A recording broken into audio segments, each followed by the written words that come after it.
এই হলো deadline communications private limited. আপনারা দেখছেন এক্সপ্রেস নিউজ, খবর নেয়, খবর দেয়।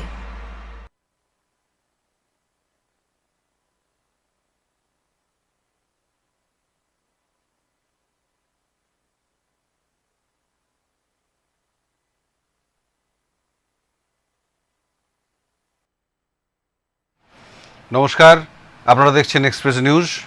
আজ বুধবার, প্রতি বুধবার বিকেল 4টে মানে সমাজ ও সংস্কৃতি এক্সপ্রেস। আসলে সংস্কৃতিকে ধরে রাখার স্তাবক বাহক আমরা এই দক্ষিণবঙ্গে। বহু বছর ধরে আমরা সংস্কৃতিকে তুলে নিয়ে যাবার যে প্রক্রিয়া শুরু করেছি, সেই প্রক্রিয়ায় আবার নতুনভাবে সমাজ ও সংস্কৃতি এক্সপ্রেস প্রতি বুধবার বিকেল 4টে থেকে। আজকে আমার সঙ্গে স্টুডিওয়ে যিনি আছেন, তিনি খুব পরিচিত মুখ, অধ্যাপক আবৃত্তি শিল্পী সুদীপ্ত রায়। সুদীপ্ত, অনেক অনেক স্বাগত সমাজ এবং সংস্কৃতি এক্সপ্রেসে। অনেক ধন্যবাদ তোমাকে, অনেক ধন্যবাদ এক্সপ্রেস নিউজকে। আগে তো এসছো তুমি? হ্যাঁ, আগে এসেছি এবং মনে পড়ে সংস্কৃতি বিষয়ক একদম এক্সক্লুসিভ আলোচনা 1 ঘন্টার একটা আবৃত্তির শো করেছিলেন, প্রোগ্রাম করেছিলেন। গুড মর্নিং এক্সপ্রেস তখন ছিল। হ্যাঁ, সম্ভবত গুড মর্নিং এক্সপ্রেস সকালবেলায়। সুদীপ্ত আমাদের সঙ্গে স্টুডিওয়। আমরা আগামী সময়টুকু নানা বিষয় নিয়ে আলোচনা করব। তো সুদীপ্ত মানে আবৃত্তি, তো একটা আবৃত্তি দিয়ে শুরু হোক, তারপর আসছি আলোচনায়। বেশ, যেহেতু সমাজ রয়েছে, যেহেতু সংস্কৃতি রয়েছে, তো আমি একটা আবৃত্তি করি ছোট্ট। আর 100 বছর চলছে কবি সুকান্ত ভট্টাচার্যের শতবর্ষ, তারই কবিতা আবৃত্তি করি, যেটার সঙ্গে সমাজ অঙ্গাঙ্গিভাবে জড়িয়ে রয়েছে। এখানে বৃষ্টি মুখর লাজুক গায়ে এসে থেমে গেছে ব্যস্ত ঘড়ির কাঁটা, সবুজ মাঠেরা পথ দেয় পায়ে পায়ে, পথ নেই তবু এখানে যে পথ হাঁটা, জোড়া দিঘি তার পাড়েতে তালের সারি, দূরে বাঁশ ঝাড়ে আত্মদানের সাড়া, পচা জল আর মশায় অহংকারী, নীরব এখানে অমর কিষান পাড়া। এ গ্রামের পাশে মজা নদী 12 মাস, বর্ষায় আজ বিদ্রোহ বুঝি করে, গোয়ালে পাঠায় ইশারা সবুজ ঘাস, এ গ্রাম নতুন সবুজ খাকরা পরে, রাত্রি এখানে স্বাগত সান্ধ্য শাঁখে, কিষানকে ঘরে পাঠায় যে আলপথ, বুড়ো বটতলা পরস্পরকে ডাকে, সন্ধ্যা সেখানে জড়ো করে জনমত, দুর্ভিক্ষের আঁচল জড়ানো গায়ে, এ গ্রামের লোক আজও সব কাজ করে, কৃষক বধূরা ঢেকিতে নাচায় পায়ে, প্রতি সন্ধ্যায় দীপ জ্বলে ঘরে ঘরে, রাত্রি হলেই দাওয়ার অন্ধকারে ঠাকুমা গল্প শোনায় যে নাতনিকে, কেমন করে সে আকালেতে গতবারে চলে গেল লোক দিশাহারা দিকে দিকে, এখানে সকাল ঘোষিত পাখির গানে, কামার কুমোর তাঁতি তার কাজ জোটে, সারাটা দুপুর ক্ষেতের চাষির কানে এক টানা আর বিচিত্র ধ্বনি ওঠে। হঠাৎ সেদিন জল আনবার পথে কৃষক বধূ সে থমকে তাকায় পাশে, ঘোমটা তুলে সে দেখে নেয় কোনো মতে, সবুজ ফসলে সুবর্ণ যুগ আসে। আগামী সময়টুকু কেমন যাবে প্রথম কবিতা শুনেই মনে হয় সুদীপ্তর কণ্ঠে। সুদীপ্ত যখন দূরদর্শন বা প্রসার ভারতী যে সমস্ত জায়গায় তুমি অনুষ্ঠান করো বা কাজ করো, এর বাইরে দাঁড়িয়ে এক্সপ্রেস নিউজের মতো চ্যানেল সংস্কৃতিকে ধরে রাখার চেষ্টা করছে এখনো এই কঠিন বাস্তবের মধ্যে দিয়ে, এটা কেমন করে দেখছো? দেখো, আমি একটা কথা যেটা সবসময় বলি বা বলার চেষ্টা করি, সেটা হচ্ছে যে আমাদের সংবিধানের যে আর্টিকেল 19, মত প্রকাশের বা অভিব্যক্তি প্রকাশের স্বাধীনতা, আর্টিকেল 19(1)(a), তো সংবাদ মাধ্যম এমন একটা গুরুত্বপূর্ণ ফোর্থ এস্টেট বলি আমরা, গণতন্ত্রের চতুর্থ স্তম্ভ। সেখানে এই যে একটু আগে তুমি প্রসার ভারতীর কথা বললে, প্রসার ভারতী আবহমান কাল ধরে, যুগ যুগ ধরে ভারতীয় গণতন্ত্রের একটা সবথেকে গুরুত্বপূর্ণ একটা স্তম্ভ হয়ে কাজ করে চলেছে।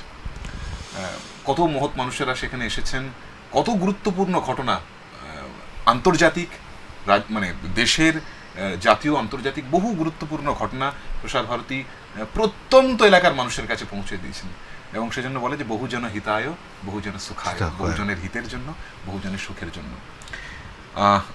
এবার তোমার প্রশ্নের যে দ্বিতীয় ভাগে আমি আসি, যে সেখানে হচ্ছে যে একটা চ্যানেল 25 বছর ধরে, এক্সপ্রেস নিউজের কথা বলছে, 25 বছর ধরে এই যে মত প্রকাশের স্বাধীনতাকে জিইয়ে রেখেছে এবং সমাজ ও সংস্কৃতি নিয়ে এই যে আলোচনা যেটা আজকে বসছো, সংস্কৃতি যেমন গুরুত্বপূর্ণ, একই সঙ্গে সমাজ বিচ্ছিন্ন কোনো কিছু নয়, সমাজটা একই রকম গুরুত্বপূর্ণ।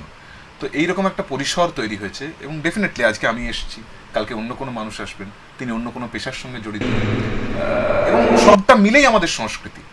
তো ফলত অত্যন্ত গুরুত্বপূর্ণ। এবং 25 বছরের জন্য তোমরা যারা রয়েছো এবং প্রত্যেকে যারা সামনে রয়েছেন, যারা ব্যাক অফিসে রয়েছেন, যারা এর ভাবনা করেছিলেন, যারা পথ চলার শুরুর দিন থেকে ছিলেন, তাদের সকলকে অভিনন্দন, অনেক শুভেচ্ছা। এবং আমি অন্তত আশা রাখবো আরও বহুদিন ধরে এটা এই মত প্রকাশের স্বাধীনতাকে বাঁচিয়ে রাখুক এবং আনবায়াসডভাবে, নিরপেক্ষভাবে কাজ করে। যারা পরের টেলিভিশন খুলেছেন তাদের জন্য বলি, আজকে আমাদের সঙ্গে স্টুডিওয় অধ্যাপক আবৃত্তি শিল্পী সুদীপ্ত রায়। সমাজ তৈরি করে মানুষ, আর মানুষ তৈরি করে সংস্কৃতি। যে সংস্কৃতির অবক্ষয়, আমরা সবাই জানি যে এটা অবক্ষয়ের মধ্যে দিয়ে চলছি। তুমি অধ্যাপক হয়েছ, প্রচুর ছাত্রছাত্রীকে তৈরি করছো, তোমার একটা দায়িত্ব থাকে তাদের মধ্যে থেকে সমাজ সুন্দরভাবে গড়ে তোলার। মানে এটা তো পেশাগত নয়, এটা সেবাগত। সমাজ যাতে তাদের মধ্যে যাতে ভালো সমাজ তৈরি হয়, একদম একদম, মানে সেটা, সেই দায়িত্বটা কিন্তু তোমাদেরকে অনেক নিতে হবে। খুব একদম, মানে আমার মনে হয় যে শিক্ষকতা, আমি শিক্ষকতাই বলি, ঠিক আছে। যিনি স্কুলে পড়ান, প্রাইমারি স্কুলে পড়ান তিনি শিক্ষক, যিনি হাই স্কুলে পড়ান তিনিও শিক্ষক, যিনি বাড়িতে পড়ান তিনিও শিক্ষক, যিনি বাড়িতে পড়ান তিনিও শিক্ষক, যিনি কলেজে পড়ান তিনিও শিক্ষক, যিনি ইউনিভার্সিটিতে পড়ান তিনিও শিক্ষক।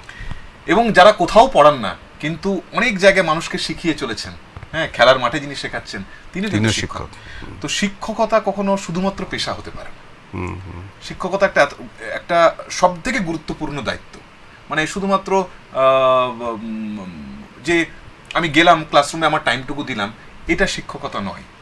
শিক্ষকতা হচ্ছে যে তাদের ছাত্রছাত্রীদের ফ্রেন্ড, ফিলোসফার, গাইড, তাদের মনস্তত্ত্ব বোঝা, যে তারা কি ভাবতে চাইছে।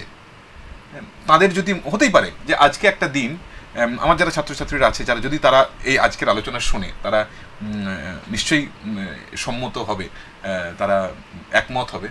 যেমন অনেক সময় এমন হয়েছে যে ক্লাসরুমে হয়তো বোঝা যাচ্ছে একটু উসখুস করছে, তো আমি বলছি না ঠিক আছে, আমাদের তো অ্যাসাইনমেন্ট বেসড, ঠিক আছে, চল আজকে একটা আমরা নতুন কিছু করি।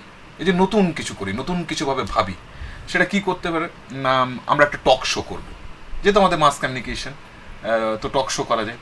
তো আমরা টক শো করেছি, অন্য সমস্ত ডিপার্টমেন্ট এসে সেখানে দেখছে যে কী হচ্ছে ব্যাপারে, ক্যামেরা নিয়ে ছাত্রছাত্রীরা একদম নিজের খাতায় কলমে সেটা করেছে। আচ্ছা ঠিক আছে, আমরা একটা নতুন কাজ করব, ইতিহাস নির্ভর একটা ডকু ফিচার বানাবো। আমরা ইতিহাস নির্ভর, ছাত্রছাত্রীরা দারুণ কাজ করেছে, পরবর্তীকালে একটা প্রতিযোগিতায় সেটা ফার্স্ট হয়েছে, সে ডকু ফিচারটা। তো এই যে অভিনবত্ব খোঁজা এবং এই যে দুটো উল্লেখ করলাম, মানে এটা শেষ নয়। এই প্রতিদিন এই যে বাসে যখন যাব, যখন মোটরসাইকেল চালিয়ে যাব, বা বাড়িতে বসে ভাববো, বা চা খেতে খেতে ভাববো, তো প্রতিদিন যে নতুন কিছু ভাবতে হবে। এবং প্রতিটা শিক্ষক, আমার বিশ্বাস, যত ভাবতে পারবেন শিক্ষকেরা, সবাই নিশ্চয়ই ভাবেন, যত ভাবতে পারবেন তত কিন্তু, এবং ভাবানো শেখাতে পারবেন, তত কিন্তু শিক্ষকতা উন্নত হবে এবং স্টুডেন্টরা আরো উন্নত হবে। কিন্তু শিক্ষকদের মধ্যে একটা যে খারাপ দিক যেটা চিন্তা করছি, তুমি যে কলেজে পড়াও সেই কলেজের আমি স্টুডেন্ট, আমরা তখন নামটা মনে পড়ে গেল, ইউসিএম বলতাম, উমাশঙ্কর মুখার্জি, ইকোনমিক্স পড়াতেন আমাদের। স্যারকে কখনো দেখিনি যে মাসের শেষে স্টুডেন্টদের কাছে যে তোমার ফিজটা পাইনি কেন, উনি পড়িয়ে যেতেন, আমরা পড়তাম, আমরা নিজের থেকে স্যারকে দিতাম যে স্যার এটা আমাদের এই মাসে। এখন শিক্ষকদের যেটা হয়েছে যে ঢোকার আগেই একটা প্যাকেজ করে নিচ্ছে বা অ্যাডভান্স নিয়ে নিচ্ছে, এটা তুমি কেমনভাবে দেখো এটা? হ্যাঁ, যারা টিউশন পড়ান, টিচার্স ডের দিনে সেই শিক্ষকদেরকে কিভাবে মানে ছাত্রছাত্রীদের রেসপেক্টটা আসবে? এটা খুব গুরুত্বপূর্ণ প্রশ্ন। দেখো, আমি দুটো বলি। এক হচ্ছে আমি যেভাবে বিশ্বাস করি, যেভাবে বিশ্বাস করানোর চেষ্টা করি, এতে দুটো দিক আছে। আরেকজন স্যারের নাম বলতে হবে, অতনু রায়, হ্যাঁ, তোমার কলেজে ছিলেন অ্যাকাউন্টেন্সি। মানে আমি এখানে দুটো বিষয় তোমাকে বলি। এটা দুটো দিক আছে। মানে আমি যেভাবে ভাবতে শিখেছি বা যেভাবে ভাবতে ভালোবাসি, তার মূল যেটা দিক সেটা হচ্ছে যে আমার নিজের চিন্তাভাবনা, আমার নিজের চিন্তাভাবনা। আমি এটা কারোর উপর চাপিয়ে দেওয়া পছন্দ করি। এবং আমার মনে হয় যে প্রত্যেকের ক্ষেত্রে এই স্বাধীন পরিসরটা থাকা উচিত। আমি বড়জোর কাউকে ভাবতে সাহায্য করতে পারি, কিন্তু আমি এটা ভাবছি বলে তোমাকেও এটাই ভাবতে হবে, এটা কখনো পদ্ধতি হতে পারে না। তো আমি ব্যক্তি জীবনে শিক্ষক দিবস সেটাকে খুব বড় করে উদযাপন করা পছন্দ করি না। আমি মনে করি প্রতিদিনই শিক্ষক দিবস। হ্যাঁ, শিক্ষক দিবস এমন একটা দিন, একটা পরিসর তৈরি হয় যে দিনে আমরা আরো বেশি করে আলাপ আলোচনা করতে পারি। ছাত্র শিক্ষক সম্পর্ক, আমার ফেসবুক পোস্ট তুমিও দেখেছো, হ্যাঁ, আমার ছাত্রছাত্রীরাও জানে যে এই যে শুধুমাত্র উপহার নির্ভর সেটা হতে পারে না। কারণ উপহার নির্ভর কি হয়, একটা বৈরিতা তৈরি করে, একটা ভাগ তৈরি করে। কেউ হয়তো বলছেন যে আচ্ছা চল আজকে আমরা টিচার্স ডের জন্য 200 টাকা চাঁদা করব। একজন তুমি ফেসবুকে লিখেছিলাম আমি যে একজন গরিব ঘরের ছেলে বা একটা গরিব ঘরের মেয়ে, তার কাছে তো 200 টাকা মহার্ঘ, মানে সে 200 টাকা দিতে পারবে। কিন্তু আমার প্রশ্নটা তুমি একটু এড়িয়ে গেলে। না, আমি ওখানে আসবো, ওই প্যাকেজে নিয়ে আসবো।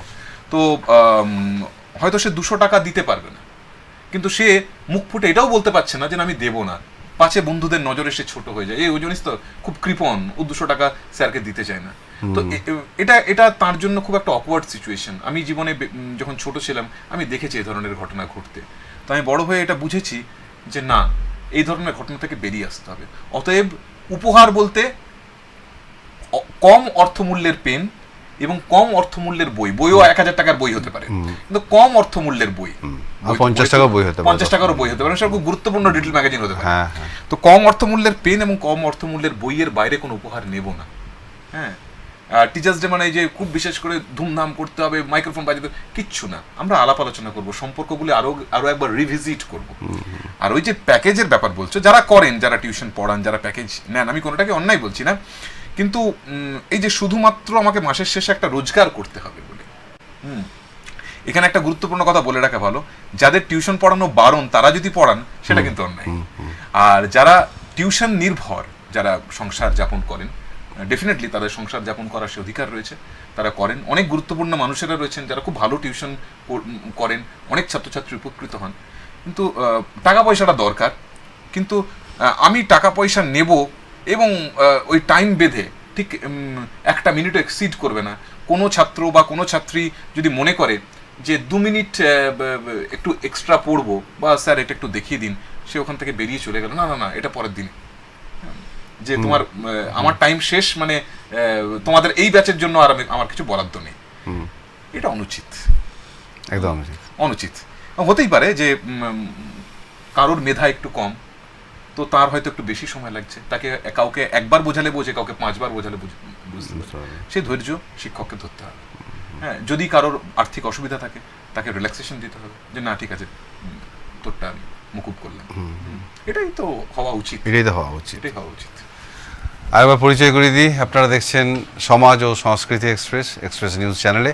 আজকে আমার সঙ্গে অতিথি স্বনামধন্য আবৃত্তি শিল্পী অধ্যাপক সুদীপ্ত রায়। কবিতা শুনি সুদীপ্ত?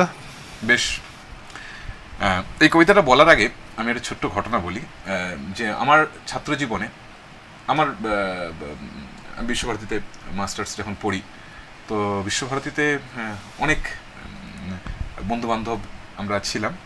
তো আমরা প্রচণ্ড ঘুরতাম, মানে আজ থেকে 10 বছর আগের বিশ্বভারতী এখনকার বিশ্বভারতী গুলি ফেললে ঠিক হবে না আর কি। ভুবনডাঙ্গার মাঠটা আছে, ভুবনডাঙ্গার মাঠের মতো নেই। এক সময় যেখানে আমরা অন্ধকারে বসে গান গাইতাম, যেটাকে শ্যামবাটি ক্যানেল বলে বা ক্যানেল পাড়, অনেকে যেটাকে সোনাঝুরি বলে। তো সোনাঝুরির হাট বলে কোনো হাট ছিল না, ছিল শনিবারের হাট। শনিবার দিনকে হাট বসতো। সে কোপাই নদীও নেই, সে কোপাই নদীরও সেই যে ব্যাপারটা, বহুতল পাশাপাশি বহুতল। বিষয়টা হচ্ছে যে আমি খুব ধাক্কা খেয়েছিলাম যখন একদিন গেলাম, কিছু বছর আগের কথা বলছি। হঠাৎ করে দেখলাম যে সেই লালমাটির পথ যেখানে আমাদের গোধূলি আবিষ্কার করা, গোধূলি ছোটবেলায় পড়েছি, কিন্তু মোটামুটি একটা আধা শহর আধা গ্রামে তো আমরা বড় হয়েছি, কিছুটা দেখেছি, মরাই দেখেছি, পুকুর দেখেছি, কিন্তু আবার পিচ রাস্তাও পাশে দেখেছি। কিন্তু যখন দেখতাম যে ইলামবাজারের হাট থেকে গরুগুলো ফিরে আসছে আর তাদের পিছনে সন্ধে নামছে, ধুলে লাল মাটির ধুলোতে, একদম গোধূলি, একদম লিটারেলি যেটাকে গোধূলি বলে, গোধূলি গগনে মেঘে ডেকেছিল তারা। আর এই ভুবনডাঙ্গার মাঠ তুমি বললে, তো এই ভুবনডাঙ্গার মাঠকে যখন পরবর্তীকালে সুনীল গাঙ্গুলি নিজে, আমার সৌভাগ্য ঘটেছিল যে তাকে রিসিভ করার রতনকুঠিতে, আমাদের দায়িত্ব ছিল ডিপার্টমেন্টের পক্ষ থেকে সুনীলবাবুকে রিসিভ করার। আমার সে ভাগ্য পড়েছিল। আমার অত্যন্ত প্রিয় কবি তিনি, বিশ্বভারতীকে অত্যন্ত মানে শান্তিনিকেতনকে অত্যন্ত পছন্দ করতেন। বিশ্বভারতী তো ইউনিভার্সিটির নাম।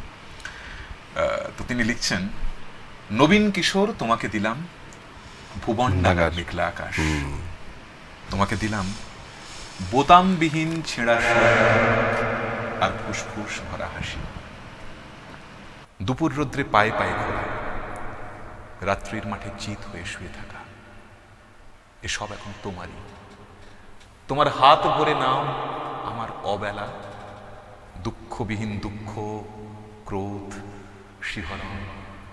নবীন কিশোর তোমাকে দিলাম আমার যাটুকু ছিল আভরণ, জ্বলন্ত বুকে কফির চুমুক, সিগারেট চুরি, জানালার পাশে বালিকার প্রতি বারবার ভুল, পরুষ বাক্য, কবিতার কাছে হাঁটু মুড়ে বসা, ছুরির ঝলস, গূঢ় অভিমানে মানুষ কিংবা মানুষের মতো আর যা কিছুর বুক চিরে দেখা, আত্মহনন, শহরের পিঠ তোলপাড় করা অহংকারের দ্রুত পদপাত, একটা নদী, দু তিনটে দেশ, কয়েকটি নারী, এসবই আমার পুরনো পোশাক, এখন শরীরে আঁটো হয়ে বসে, মানাই না আর।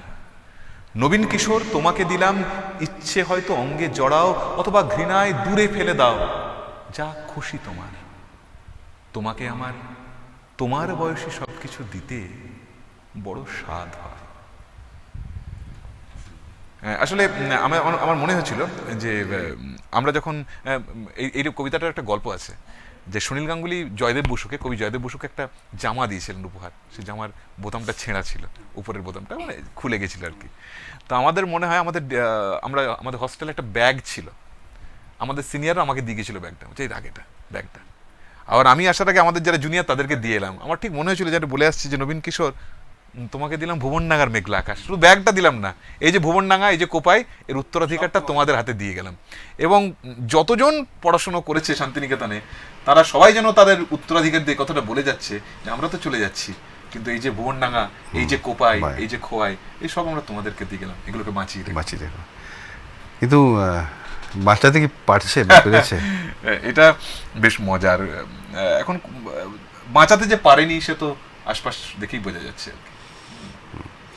যদিও এই বাঁচানোর ক্ষমতা তো আর শুধুমাত্র ছাত্র শিক্ষকদের নেই, বাঁচানো একটা বৃহৎ কার্যক্রম।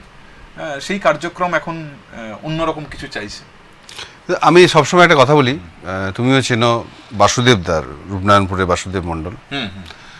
উনি একটা খুব ভালো কবিতা লিখেছিলেন, যে লাস্ট লাইনটা ছিল, যাদের জন্য লিখছি তারা কি পড়ে? সেই তারা যদি পড়তো তাহলে ভুবনডাঙ্গার মাঠ একই থাকতো। একদমই তাই। সমাজ আমরা অনেকটাই এই আজকে সমাজ নিয়ে আলোচনা করতে হতো না। ঠিকই। আসলে দেখো, সত্যিই তো তাই। সমাজ পরিবর্তনশীল, এটা ঠিক, কিন্তু পরিবর্তনের যে গতি আমরা এখন দেখতে পাচ্ছি এবং গতির যে অভিমুখ দেখতে পাচ্ছি, এই দুটোই ভয়ার্ত আর কি। তুমি যে শিল্পাঞ্চলে আছো, আমরা আসানসোল দুর্গাপুর শিল্পাঞ্চল, আমি বাইরে দেখতে যাচ্ছি না, একটা চল হয়েছে, ট্রেন, আমার দর্শক আমার টাকা, প্যান্ডেল কলকাতার, সাউন্ড কলকাতার, আর্টিস্ট কলকাতার শিল্পীদেরকে ছোট করছি না, তারা সবাই, তার মাঝে স্থানীয় শিল্পীরা সেরকম কিন্তু সম্মান, অর্থ পাচ্ছে না। এটাও কিন্তু সমাজে একটা অবক্ষয়। একদম, আমি এটা একদম তোমার সঙ্গে একমত। তুমি জানো, আমরা একটা কবিতা উৎসব করি, বাইরের শিল্পীদের অবশ্যই আসা প্রয়োজন, যে এখানে স্ট্যান্ডার্ডটা কি আছে সেটা বোঝার জন্য, যে গোটা রাজ্যের, শুধু কলকাতা নয়, গোটা রাজ্যের বিভিন্ন প্রান্তে রাজ্যের বিভিন্ন সবাইকে আসে, এসে সবার মধ্যে একটা এক্সচেঞ্জ হবে, ভাবনার এক্সচেঞ্জ, শিল্পের এক্সচেঞ্জ, এবং তাতে কি হয়, আলটিমেটলি শিল্পটা সমৃদ্ধ হবে। আমার রাজ্যের, আমার জেলার আসানসোলের একটি ছেলে, দুর্গাপুরের একটি ছেলে বা একটি মেয়ে, সে যখন দাঁড়িয়ে দেখবে যে এই যে কলকাতার ছেলেটি, এই যে মেদিনীপুরের ছেলেটি, এই যে 24 পরগনার ছেলেটি বা মেয়েটি এরকম পারফর্ম করছে, তারও একটা তাগিদ অনুভব করবে যে না, আমাকেও কিন্তু ওর মতন পারফর্ম, তারাও এসে দেখুন, আর তারাও এসে দেখুন যে আমরা কেমন, এখানে কত সুন্দর কাজ হয়। তুমি জানো, দেখেছিলে, ওটা নিয়ে খুব লেখালেখিও হয়েছিল অনেক। একটি মেয়ে, আদিবাসী সমাজের মেয়ে, টিনা কিস্কু, যদি আমি খুব ভুল না করি, টিনা কিস্কু। তো টিনা, আমি একটি অনুষ্ঠানে গেছিলাম, অনুষ্ঠানে গিয়ে আমি টিনার কবিতা শুনেছিলাম, অপূর্ব সুন্দর রবীন্দ্রনাথ আবৃত্তি করছে। তো আমি ওইখানে যিনি আধিকারিক ছিলেন, আমি তাকে জিজ্ঞাসা করলাম মেয়েটি কে, বললেন এই স্থানীয় মেয়ে। আমি ওনার সঙ্গে আলাপ করবো। হ্যাঁ, আমি ওনার সঙ্গে আলাপ করলাম, আমি বললাম আপনার আবৃত্তি খুব পছন্দ হয়েছে, আপনি কি আমাদের কবিতা উৎসবে আসবেন? তো উনি আপ্লুত, এবং আমার পাশে যে আধিকারিক উনিও বললেন যে এভাবে কেউ কেউ বলেনি। আমি বললাম না, আমি ওনাকে ডাকতে চাই। আমি ওনাকে ডেকেছিলাম। একই রকমভাবে বাইরের শিল্পীরা যেভাবে তাদেরকে ফ্লায়ার বানানো হচ্ছে, তাদের যেরকম ছবি যাচ্ছে, একই রকম সম্মান দিয়ে বাইরের শিল্পীরা যে স্মারকটি পাবেন, স্থানীয় শিল্পী যেন সেই স্মারকটি পান। বাইরের শিল্পীরা যে সময় পাবেন, ইনি যেন সেই সময়টি পান। সমমর্যাদা, এই সমমর্যাদাটা যদি দেওয়া হয় তাহলে কোনো অসুবিধা নেই। কিন্তু শুধুমাত্র আমার দর্শক, আমার টাকা, আমার প্যান্ডেল আমি বাইরের কারোর জন্য বিছিয়ে রেখেছি, আমি শুধু তাদেরটা শুনবো, আমার যে সংস্কৃতির চর্চা সেইটা দেখাতে পারবো না, এটা যদি হয় তাহলে কিন্তু সংস্কৃতি, যারা উদ্যোক্তা তাদেরও দায়িত্ব থাকে, অবশ্যই, ডেফিনেটলি তাদেরকে দায়িত্ব নিতে হবে যে আমার যে স্থানীয় মানুষেরা রয়েছেন তারা যেন একটা ডিসপ্লে করার সুযোগ পান। তারা যদি সেই সুযোগটা না পান, মানে আমি দেখেছি, আমি নাম করেই বলছি, যে আমি শিশির মঞ্চে একটা অনুষ্ঠানে গেছিলাম, তো সেখানে কবি সব্যসাচী দেব, শ্রীকান্ত আচার্য, তারা সামনে বসে গোটা অনুষ্ঠানটা শুনছেন। এই যে এই রকম মানুষেরা শুনছেন, এটাও কিন্তু যারা পারফর্মার তারা একটা আলাদা রকম তাগিদ অনুভব করে। অবশ্যই। হ্যাঁ, একই রকম ভাবে আমি দেখেছি আমাদের অনুষ্ঠানেও কাফিদা, আব্দুল কাফিদা, তিনি বসে শুনছেন সামনে থেকে আমাদের অনুষ্ঠানে। কবি সব্যসাচী দেব এসেছিলেন, তিনি বসে শুনছেন। তো এরা যখন শুনছেন, হ্যাঁ, তখন যারা পারফর্মার তারা কাফিদা আমার সামনে বসে শুনছে। তো ঠিক সেরকম ভাবে এইটা দায়িত্ব নিতে হবে উদ্যোক্তাদের, যে না, আপনার অনুষ্ঠান আপনি করতে আসছেন, কিন্তু আমার লোকাল 4টি পারফরমেন্স আছে। হ্যাঁ, আপনি যে গাড়ি করে এলেন, করলেন, চলে গেলেন, না, এভাবে সংস্কৃতির কিছু হয় না। আপনি এই 4টে পারফরমেন্স শুনবেন, তারপর আপনি মঞ্চে উঠবেন। এতে যিনি আসছেন তিনিও অত্যন্ত খুশি হবেন, যারা পারফর্ম করছে তারাও খুশি হবে, এবং সব মিলে একটা চমৎকার একটা দৃষ্টান্ত। আরেকটা আমিও ফেসবুকে লিখেছিলাম, তুমি তো লক্ষ্য করেছো, একটা সময় হেমন্ত মুখোপাধ্যায় আমাদের গ্রামে এসছেন, সবাই ওনাকে ঘিরে দাঁড়িয়ে, ওনার কোনো বিরক্তি নেই। এখন শিল্পীদের, কিছুদিন আগে একটা অনুষ্ঠানে আমি সঞ্চালনা করতে গেছিলাম, আমি শিল্পীর নাম বলছি না, নাম বলা দরকার নেই, তিনি 2-3টে গান করার পরে যারা ওনাকে নিয়ে এসেছিলেন তাদের একজন উচ্চপদস্থ একজন অফিসার এসছেন। তো তাদের ক্ষমতা নেই যে শিল্পীকে একটুখানি গানটা বন্ধ করিয়ে তার কথাটা বলা, যে উনি এসেছেন, আমরা ওনাকে স্বাগত জানাই, এইটুকু বলার ক্ষমতা নেই। তখন তাদের বাউন্সার, ম্যানেজার, এই ব্যাপারটা বড় বড় শিল্পীদের সঙ্গে আমরা স্টেজ শেয়ার করেছি, মান্নাদের সঙ্গে করেছি। চমৎকার কথা বলছো। মানে আমি এই সাম্প্রতিক কালে দেখতে পাচ্ছি, আমি তোমাকে বলি, যারা মান্না দে, হেমন্ত মুখোপাধ্যায়ের গান গেয়ে মঞ্চ জমাচ্ছে, তাদের আবভাব দেখলে তো মানে অবাক হতে হয়। এবং কি অদ্ভুত সংস্কৃতি, বাউন্সার। আমি সম্প্রতিকালে দেখছিলাম, বেশ মজা করে, যে বিয়ে বাড়িতে বাউন্সার লাগছে। মানে কি অদ্ভুত সমাজ দেখো, যে যাকে তুমি বাড়িতে গিয়ে কার্ড দিয়ে নেমন্তন্ন করছো যে আপনি আমার বাড়িতে আসুন, আমার মেয়েকে, জামাইকে বা আমার ছেলেকে, বৌমাকে আশীর্বাদ করে যান, বা আমার নাতিকে, নাতনিকে আশীর্বাদ করে যান, তাদের থেকে প্রোটেকশন দেওয়ার জন্য আবার তুমি বাউন্সার নিয়ে আসছো। তার মানে তো তাই, বাউন্সার কেন আনছে? প্রোটেকশন দেওয়ার জন্য। এইটা ভয়ঙ্কর আমার মনে হয়। এবং যে শিল্পীরা, যাদের কথা তুমি বলছো, তোমার লেখাটা আমি পড়েছিলাম, মন্তব্য করেছিলাম ফেসবুকে, যে এটা ভয়ঙ্কর ব্যাপার। উষা উত্তপকে দেখেছি, আমি নিজে বেশ কিছু বড় বড় তাবড় শিল্পী যারা, উস্তাদ আশিস খাঁ, তার অনুষ্ঠানে আমি সঞ্চালনা করেছি, আমি কুমার শানুর অনুষ্ঠানে সঞ্চালনা করেছি। হ্যাঁ, তো কখনোই তাদেরকে, সৌমিত্র চট্টোপাধ্যায়ের অনুষ্ঠানে আমি সঞ্চালনা করেছি, তাদের প্রয়োজন পড়েনি। যারা স্টলওয়ার্ড, যাদেরকে দেখার জন্য হাজার হাজার মানুষ দেশে দেশান্তরে, আর যাদেরকে কেউ চেনেই না, তাদেরকে পরিচিত করাতে হচ্ছে যে আমি বাউন্সার। আমি কোনো শিল্পীকে ছোট করছি না, কিন্তু যদি আপনি বাউন্সার নিয়ে আসেন তার মানে আপনার দুটো কাজ করছেন। এক হচ্ছে আপনার প্রশাসনের উপর আস্থা নেই, আপনি পুলিশকে ভরসা করছেন না। আপনার উদ্যোক্তাদের ওপর আস্থা নেই, যে যারা আপনাকে ডেকেছে তাদেরকেও আপনি বিশ্বাস করেন না। আপনার নিজের দর্শকদের প্রতি আস্থা নেই, আপনি দর্শকদেরকেও বিশ্বাস করছেন। এত অবিশ্বাস নিয়ে কি সমাজ চলতে পারে না। তো অতএব তাদের নিজেদের কোনো গান নেই, সেই অখিল বন্ধু ঘোষ বা নচিকেতা ঘোষ এদের ধার করে সব গান করে। একজন শিল্পী যখন গান গাইতে আসছেন, আমি যখন আবৃত্তি করতে আসছি, আমি অনেক জায়গায় গেছি, আমি তো তাদের মতন বড় মানে সো কল্ড যে প্রোফাইল, সে বড় প্রোফাইলের নয়, কিন্তু আমি যখন গেছি বহু মানুষ, আমি জানি না সোশ্যাল মিডিয়ার কল্যাণে হোক বা বিভিন্ন কারণে হোক, তারা চেনেন। আমি একবার ফেসবুকে লিখেছিলাম, দেখেছি আমি পুরুলিয়াতে গেছি আবৃত্তি করতে, তো দুটি মেয়ে, একটি ছেলে একটি মেয়ে আমার সঙ্গে আলাপ করতে এলো। তো দিদি আর ভাই, তো দিদি বলছে যে এই আমার ভাই আপনার নাম দেখেছে পোস্টারে, আপনার আবৃত্তি শোনার জন্য ও আজকে টিউশন কামাই করেছে। ফেসবুকে লিখেছিলেন একজন আবৃত্তিকারের কাছে বিরাট বড় পাওনা যে টিউশন কামাই করে একটি নবীন প্রজন্মের ছেলে সে আবৃত্তি শুনতে আসছে।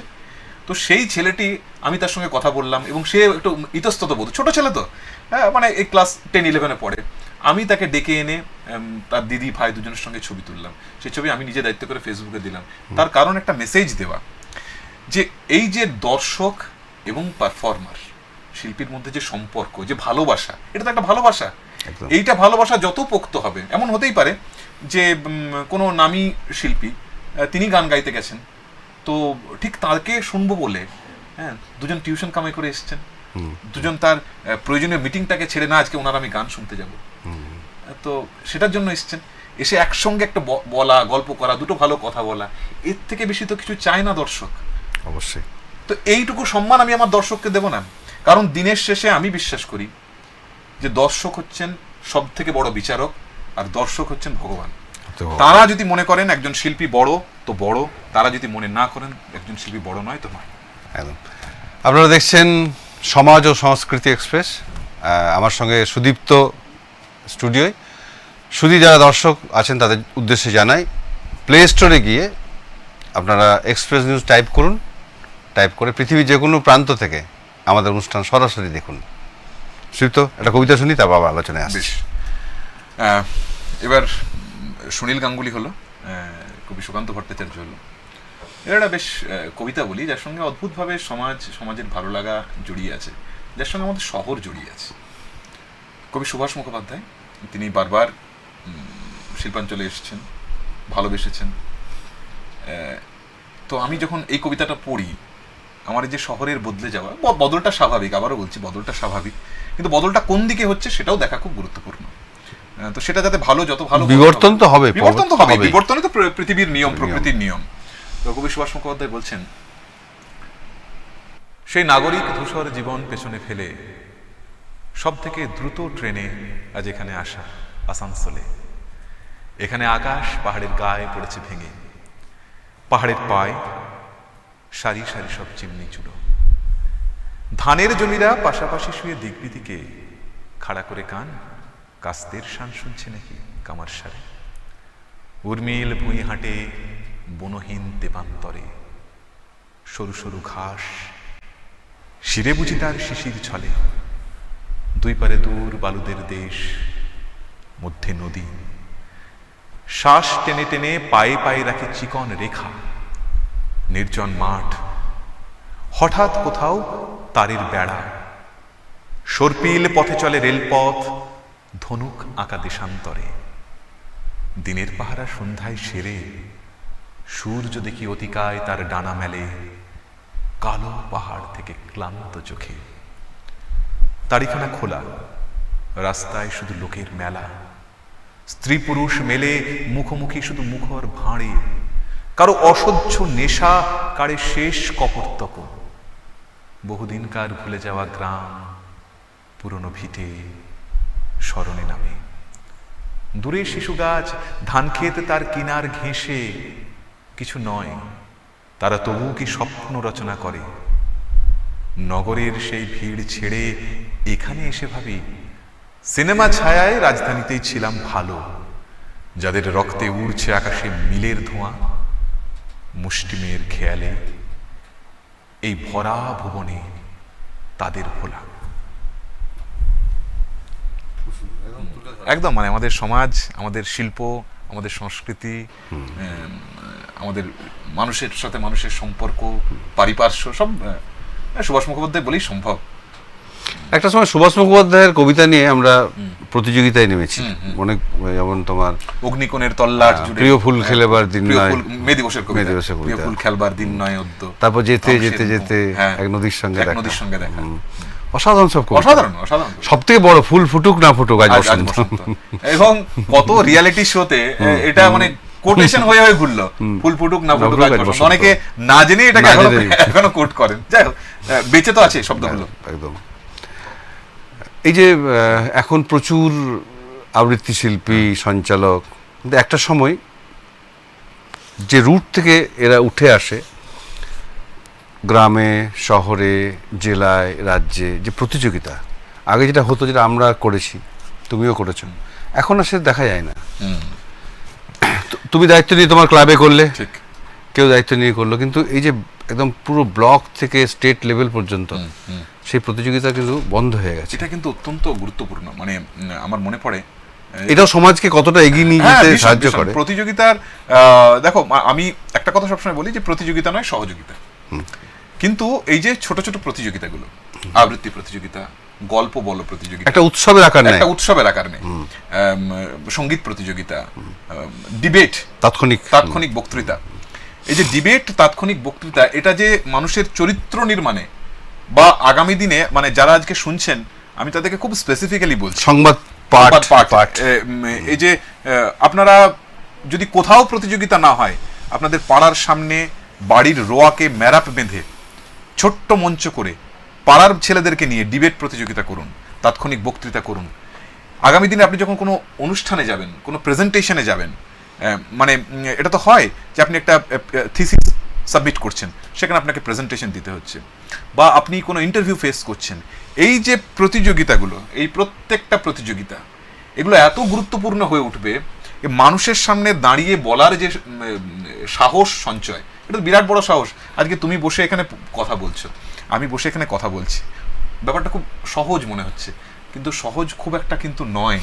ক্যামেরার সামনে মানুষের কিন্তু অনেক বলা কথা, যেগুলো সে বলতে চাইছে বা মনে মনে ঠিক করেছে যে বলবো, সেগুলো কিন্তু সব গুলিয়ে যায়।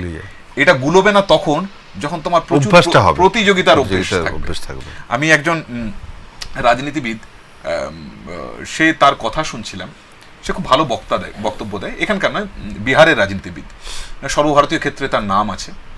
তো তার একটা আমি বক্তব্য শুনছিলাম, ছেলেটির নাম হচ্ছে, অনেকেই চেনে, কানহাইয়া কুমার। কানহাইয়া খুব ভালো বক্তব্য দেয়। তো আমি তার একটা ইন্টারভিউ শুনছিলাম, তাকে জিজ্ঞাসা করছেন রিপোর্টার, তিনিও বিহারের মানুষ এবং খুব পরিচিত রিপোর্টার, রবিশ কুমার। বললেন যে আপনি এত ভালো বলেন কি করে? বলছে, আমার ছোটবেলা থেকে আমার বাড়িতে একটা মক পার্লামেন্ট করতাম আমরা, বাড়ির ভাই বোনেরা মিলে উঠে দাঁড়িয়ে কোনো বিষয় নিয়ে বলতাম। আমার ঠিক মনে পড়ে গেল, আমি পড়েছিলাম যে সত্যজিৎ রায়, তার বাড়িতে সুকুমার রায়, সত্যজিৎ রায়, হ্যাঁ, তাঁদের সময়, মানে সুকুমার রায় তখন বেঁচে, একটা চল ছিল যে বাড়িতে বসে বিভিন্ন বিষয়কে খুব মানে হাস্য কৌতুকের মধ্যে, লীলা মজুমদার সবাই থাকতেন, হাস্য কৌতুকের মধ্যে দিয়ে উপস্থাপন করা। আজকে ওগুলো ছিল বলেই সুকুমার রায়ের যে কবিতা, হ্যাঁ, এটা এই জায়গায় পৌঁছেছে। বা এত সিরিয়াস বিষয় নিয়ে পৃথিবীর খুব কম ওয়ার্ল্ড ফেমাস পরিচালককে তুমি দেখবে যিনি ছোটদের ছবি বানিয়েছেন, সত্যজিৎ রায় বানিয়েছেন, এবং তার মধ্যে বড়দের মেসেজ একদম, এবং একটা অত্যন্ত কঠিন বিষয়কে তিনি কত সহজভাবে বলেছেন। আসলে সবটাই তারা পেরেছেন, তার কারণ ওই যে প্র্যাকটিস, ওই অনুশীলনটা তাদের পরিবারের মধ্যে থেকে উঠে এসছে বলে। এটা যদি না থাকতো আমার মনে হয় কিন্তু সম্ভব হতো না। এই যে হাস জারু, এই যে হুকুমুকো হ্যাংলা, বাড়ি তার বাংলা, মুখে তার হাসি নাই দেখেছো, এই যে সৎপাত্র, এই যে কুমড়ো পটাশ, বোম্বাগড়ের রাজা, সৎপাত্রের মধ্যে যে মেসেজটা বলে, মেসেজ আছে, এই যে বর্ণাশ্রম, কিন্তু তারা উচ্চ ঘর, কংসরাজের বংশধর, শ্যামলাহিড়ি বনগ্রামের কে যেন হয় গঙ্গারামে, যা হোক এবার পাত্র পেলে, এমন কি আর মন্দ ছেলে। তো এই যে সৎপাত্র, এই যে কুমড়ো বংশ দেখো না, সবকিছু দেখো। এই যে কুমড়ো পটাশ, এগুলো এই ক্রিয়েশনটা, এই সৃষ্টিটাই সম্ভব হতো না। বা গুপি বাঘা, উপেন্দ্র কিশোর রায়চৌধুরী, হ্যাঁ, তো পরবর্তীকালে সত্যজিৎ রায় যেটিকে সিনেমাতে নিয়ে এলেন, হীরক রাজার দেশে, এই ভাবনাটা যদি ওই অনুশীলনটা না থাকতো, এই ভাবনা সম্ভব হতো না। আর একটা হীরক রাজার দেশে হয়েছে, আর কিন্তু হীরক রাজার দেশে হয়নি। আর একটা গুপি গাইন বাঘা বাইন বা প্যারালাল কিছু একটা হয়েছে, হয়নি কারণ ও হওয়া সম্ভব নয় যদি না সেই অনুশীলনটা থাকে। আর যতবার দেখি ততবার নতুন মনে হয়। জয় বাবা ফেলুনা। আজকের দিনও দাঁড়িয়েও আমরা, আমার তো হয়, আমি ট্রেনে বাসে যখন সফর করি, ওটিটি থেকে ডাউনলোড করে নিই, যেখানে ডাউনলোড অপশন আছে, ডাউনলোড অপশনে গিয়ে ডাউনলোড করে সেটাকে দেখতে দেখতে চলে যায়। প্রতিদিন মনে হয় একটা, তুমি জানো যখন জয় বাবা ফেলুনা এখনো যখন দেখি, লাস্ট যে সিন, আমি কিন্তু এখনো কোনটা সৌমিত্র চ্যাটার্জি চিনতে পারি না। সব জানি ওখানে সব বসে আছে, কিন্তু আবার নতুন ভাবে আমার কাছে ধরা দেয়। এইগুলো আর কি ফিরে আসবে? এই যে দেখো, খুব গুরুত্বপূর্ণ কথা এটা বললে, আমি সে তোমাকে বলছিলাম, তুমি একটু আগেই যে প্রশ্নটা করেছিলে, প্রশ্নটা করতে করতেই বলছিলাম যে কিশোর কুমার যাচ্ছেন গান গাইতে। আমার জন্মের আগে তোমরা হয়তো দেখেছো, আমার বাবারা দেখেছেন কিশোর কুমারের শো, আমাদের কুলটি স্টেডিয়ামে হয়েছে, আসানসোলে হয়েছে, তারা সব গেছেন। তো যাচ্ছে গান গাইতে গাইতে, আমি লেখাতে পড়েছি, রাস্তার ধারে কচুরি ভাজছে, এই চল কচুরি খাবো, চল ওখানে গিয়ে কচুরি খাবো, কচুরি জিলিপি খেয়ে, হ্যাঁ, এই যে বাঁচা, 5 জন মানুষের সঙ্গে কথা বলে, কিশোর কুমার চল ছবি তুলছি, অনেকেই দেখবে ছবি তুলেছে, হ্যাঁ, কিশোর কুমার বসে আছেন, ছবি তুলেছে। সেই সময় হয়তো স্টুডিও থেকে ক্যামেরা নিয়ে আসা হয়েছে, চল চল চল, কোনো তখন তো মোবাইল ছিল না, এত সহজ ব্যাপার ছিল না এখনকার দিনে। তো তারা কিন্তু, একজন শিল্পী তখনই পূর্ণতা পাবেন যখন সে লোকাল ট্রেনে ট্রাভেল করবেন, যখন সে সাধারণ মানুষের ভিড়ে মিশে যাবেন। উত্তম কুমার ছিলেন বোঁদে, হ্যাঁ, সেও বোঁদে খাওয়ার জন্য। সৌমিত্র চট্টোপাধ্যায় মানুষের মাঝে গেছেন, এবং তার মতন আর্টিস্ট, ওয়ার্ল্ড ফেমাস আর্টিস্ট, তিনি শেষ জীবনে বলছেন আমাকে যাত্রা করতে হবে, আমার মেয়েকে ফিরিয়ে দাও। তিনি যাত্রা করেছিলেন, শ্রীলা মজুমদার তার মেয়ের চরিত্রে অভিনয় করেছেন। আমাদের মাঠে যাত্রা অনুষ্ঠিত হয়েছিল, আমার সৌভাগ্য করেছিল সেইটুকু বলার দায়িত্ব আমার ছিল। সৌমিত্র চট্টোপাধ্যায় এসে পিঠ চাপড়ে দিয়েছিলেন। তো এই যে সৌমিত্র চট্টোপাধ্যায়, তিনি যাত্রা করতে এলেন, কারণ কি, বাংলার নিজস্ব শিল্প এবং প্রান্তিক মানুষের কাছে পৌঁছতে চেয়েছেন। একজন শিল্পী, তিনি যদি প্রান্তিক মানুষের কাছে না পৌঁছলেন, এমনকি রবীন্দ্রনাথ সব থেকে বড়, হ্যাঁ, তিনি পর্যন্ত বলছেন ঐকতান কবিতায় যে মাঝে মাঝে গেছি আমি ওপাড়ার প্রাঙ্গণের ধারে, ভিতরে প্রবেশ করি সে শক্তি ছিল না একেবারে। তিনি চেয়েছেন বারবার যেতে। তারপর বলছেন যে কৃষাণের জীবনের শরিক যে জন, কর্মে ও কথায় সত্য আত্মীয়তা করেছে অর্জন, যে জন আছে মাটির কাছাকাছি, সে কবির বাণী লাগি কান পেতে আছি। তুই এই পাড়ার কথা বললে, এই যে আমরা এখন রাষ্ট্র নায়করা, যে গ্লোবালাইজেশন, গোটা পরিবার এক পৃথিবীর, রবীন্দ্রনাথ আজ থেকে কত বছর আগে ভেবেছেন আমরা দুজন একটি গাঁয়ে থাকি, সেই আমাদের একটি গ্লোবাল ভিলেজ। তো সেই চিন্তা ভাবনা কি, হ্যাঁ, যে একজন শিল্পী কেন, একজন যে কোনো মানুষ, একজন শিল্পী, একজন শিক্ষক। আমি সবসময় ক্লাসরুমে একটা কথা বলার চেষ্টা করি যে এই ক্লাসরুম কিন্তু সবটা নয়, ক্লাসরুমের বাইরে যে বৃহত্তর জগৎ, সেটাই কিন্তু সব থেকে বড়। সেখানে একটা মানুষ কিভাবে বাঁচছেন, একটা মানুষ কিভাবে লড়াই করছেন, এই সবটাকে কিন্তু আমাদেরকে অবজার্ভ করতে হবে। একজন ফেরিওয়ালা কিভাবে তার জীবনযাপন করছেন, হ্যাঁ, একজন স্কুল কলেজের বাইরে যিনি ঠেলা নিয়ে বসছেন, হ্যাঁ, তিনি কিভাবে তার প্রতিদিনের হিসেব করে সুন্দর করে জীবনটাকে যাপন করছেন, যে ভাই বা যে বোন যে টোটো চালাচ্ছে আমাদেরকে পৌঁছে দিচ্ছে, তিনি কিভাবে জীবনযাপন করছেন, যিনি ফল বেচছেন, তিনি, এদের কষ্টটা, এদের সঙ্গে যদি আমরা সহমর্মী না হতে পারি, তুমি হয়তো সবারটা কষ্টটা ভাগ করতে পারবে না, কিন্তু সেই কষ্টের প্রতি তোমার যদি একটা নিজস্ব অনুভূতি না থাকে, তাহলে কিন্তু তুমি পূর্ণাঙ্গ শিল্পী তো দূরের কথা, পূর্ণাঙ্গ মানুষই আমরা। একটা তোমার এই ফেরিওয়ালা বলাতে একটা কথা আমার মনে পড়ে গেল। তুমি জানি না তোমার মনে আছে কিনা, যে মাথায় ঝুড়ি নিয়ে মাটির বেহালা আর একটা অদ্ভুত সুর করে বিক্রি করতে, যে কবির সুমনে দেবে গানওয়ালা, ওই শিল্পটা কিন্তু চলে গেল। এই যে কবির সুমনের কথা বলছো, ও কবির সুমন এই অসাধারণ পেটকাটি চাঁদিয়ালের কথা লিখতে পেরেছেন। আমি যদি পেটকাটিকে না চিনি, চাঁদিয়ালকে যদি না চিনি, তাহলে আমি কি করে সেই কথাটাকে বলবো? এটা বুঝতে হবে, জানতে হবে। আর আমাকে জানতে গেলে ব্যাক টু দ্য বেসিক্স, একদম আমাদের না, গানওয়ালা ওই মাঝে স্ট্যান্ড যেটাই, যে ছোটবেলার সেই বেহালা বাজানোর লোকটা চলে গেছে বেহালা নিয়ে, একদম। চলে গেছে গান শুনিয়ে, একদম। এই যে শিল্পটা কিন্তু পশ্চিমবঙ্গ থেকে হারিয়ে গেল। একদম। এবং আমি তোমাকে বলি, আমাদের গাজন হয় চৈত্র সংক্রান্তি, আমাদের হয় হ্যাঁ, চৈত্র তোমাদের সংক্রান্তি হয়, সংক্রান্তি, একদম গাজনে নীলের পুজো। একজন চড়ক চড়ক হয়, একজন মুসলিম ইয়ে ছিলেন, সাপ বিক্রি করতেন, মাটির সাপ। হ্যাঁ, ওই ইয়ে ধরে সুতো ধরে টানলে সাপটা এগিয়ে আসতো, কাগজের কোনাটা মাটির ছিল। সাপ। আমি ছোট থেকে, মানে আমি একদম ধরো 3-4 বছর বয়স হবে কি 5 বছর বয়স হবে, এখনো ছোট থাকলেও স্মৃতিতে উজ্জ্বল ব্যাপারটা থেকে। আমি যখন মোটামুটি 22 বছর 25 বছর পর্যন্ত বয়স, প্রতিদিন আমি দেখতাম শিব মন্দিরের গেটে ঢুকে কি অদ্ভুত সুন্দর একটা সাম্প্রদায়িক সম্প্রীতি। দেখো, শিব মন্দিরের ভেতরে ঢুকে ওই যে মুসলমান যে ভদ্রলোক, হ্যাঁ, আমরা সবাই দাদু বলতাম, ওই দাদু কিন্তু সাপ বেচতেন, আমরা সবাই তার কাছে যেতাম। এই যে দাদু, এ কিন্তু আমাদের সংস্কৃতির একটা অঙ্গ। হ্যাঁ, আমাদের ওই লেপ কম্বল তোষক বানান, তুমি হয়তো দেখেছো, আমি ফেসবুকে লিখেছিলাম তার সম্পর্কে, সমাজ সংস্কৃতি নিয়ে লিখতে গিয়ে, যে ওই দাদু, আমার বাবা যখন ছোট তো তখন তার জন্য লেপ কম্বল বানিয়েছেন। আমাদের ছিলেন হ্যাঁ। লুবমান চাচা, এখনো তার ছেলেরা আছে। আমার জেঠুদের জন্য বানিয়েছেন, আমার জন্য বানিয়েছেন, আবার আমার ছেলের জন্য বানিয়ে গেল। তো আমি যখন ছবি তুলতে গেলাম তখন বলছে যে আপ ये तस्वीर पहले खींच सकते थे जब मैं जवान था, তো अभी तो मैं बूढ़ा हो गया हूं। এই যে ভালো লাগা, এরা কিন্তু একটা কুমোর বাড়িতে একদম হাঁড়ি গড়া হচ্ছে, সেই হাঁড়িটা গাড়িতে, তারপর সে কখনো যাচ্ছে হিন্দু পাড়ায়, একদম হাঁড়ি যাচ্ছে মুসলিম পাড়ায়। একদম এই যে সম্প্রীতিগুলো, এই সম্প্রীতি, হ্যাঁ, এই সম্প্রীতিগুলো কোথাও হারিয়ে যাচ্ছে, বা কায়দা করে বা ইচ্ছা করে একদম হারিয়ে দেওয়ার চেষ্টা করা চলছে। মানে একটু কিন্তু এটাকে আগলে রাখতে হবে। আমি দেখেছিলাম এই অদূরেই, তুমি যদি যাও শিউড়ি থেকে সাঁইথিয়া যাওয়ার পথে দুটো গ্রাম পড়ে, বড় আলুন্দা, ছোট আলুন্দা, বা তুমি যদি বর্ধমানেও যাও দেখবে যে একটা মসজিদ, ঠিক তার গায়ে লাগা শিব মন্দির। হ্যাঁ, কি অদ্ভুত একটা সংস্কৃতি, কখনো আজান হচ্ছে, কখনো মন্দিরে ঘন্টা বাজছে। এটাই তো আমাদের ভারতবর্ষ, এটাই তো আমাদের বাংলা। একে আগলে রাখতে হবে, একে আগলে না রাখলে সমাজ সংস্কৃতি কোনটাই। মন্দির আর মসজিদের মাঝে হয়তো শুয়ে আছেন বিসমিল্লাহ খান, একদম একদম জাকির হোসেন, পণ্ডিত ভীমসেন যোশী। এটাই আমাদের ভারতবর্ষ, এটাই আমাদের সংস্কৃতি। একদম সময় আমাদের একদম শেষ, যেতে যেতে একটা কবিতা শুনি। এই যে এই কথা যখন হলো, অন্য কবিতা বলবো ভাবছিলাম, আমি দেবেশ দাসের কবিতাটাতে, বিখ্যাত কবিতা ভারতবর্ষ দিয়ে শেষ করি। ভারতবর্ষ মানে কোনো আর্ট পেপারে আঁকা জল রঙের মানচিত্র নয়।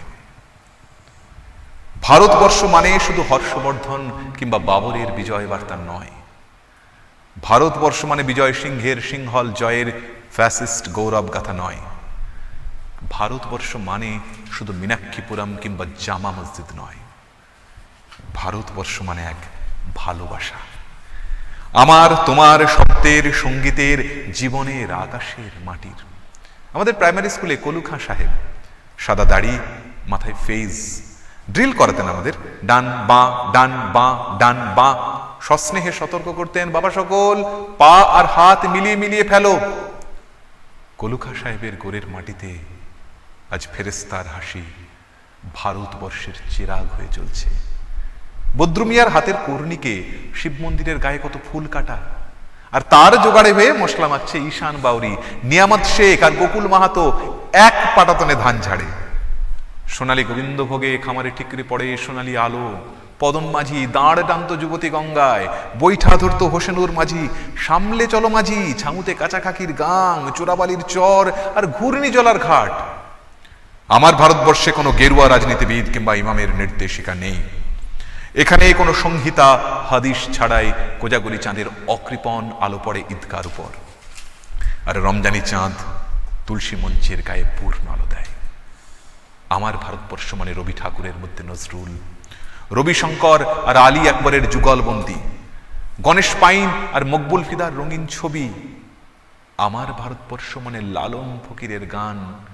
আমার ভারতবর্ষে আমি শুনেছি মোহাম্মদ রফির সঙ্গে লতার ডুয়েট, দেখেছি পাল্লাদি আজহারউদ্দিনের সঙ্গে শচীনের দৌড়, খেলার মাঠের প্রান্তে দাঁড়িয়ে শুনেছি নাইমুদ্দিনের তদারকি চিৎকার, বিজান, আকিল, খুলজিৎ, ভাইচুং, মাঠটাকে আরো বড় কর। মাঠ দিন দিন ছোট হয়ে যাচ্ছে, মাঠটাকে আরো বড় করা দরকার, অনেক অনেক বড়। অনেক অনেক ধন্যবাদ সুদীপ্ত, খুব ভালো সময় কাটলো। আগামী দিনে আবার তোমাকে পাবো। একদম একদম নিশ্চয়ই। এতক্ষণ ধরে আপনারা দেখলেন সমাজ এবং সংস্কৃতি এক্সপ্রেস। আজকের অনুষ্ঠান এখানে শেষ করছি। আবার দেখা হবে আগামী বুধবার বিকেল ঠিক 4টায়। সবাই খুব ভালো থাকবেন আর দেখতে থাকবেন এক্সপ্রেস নিউজ।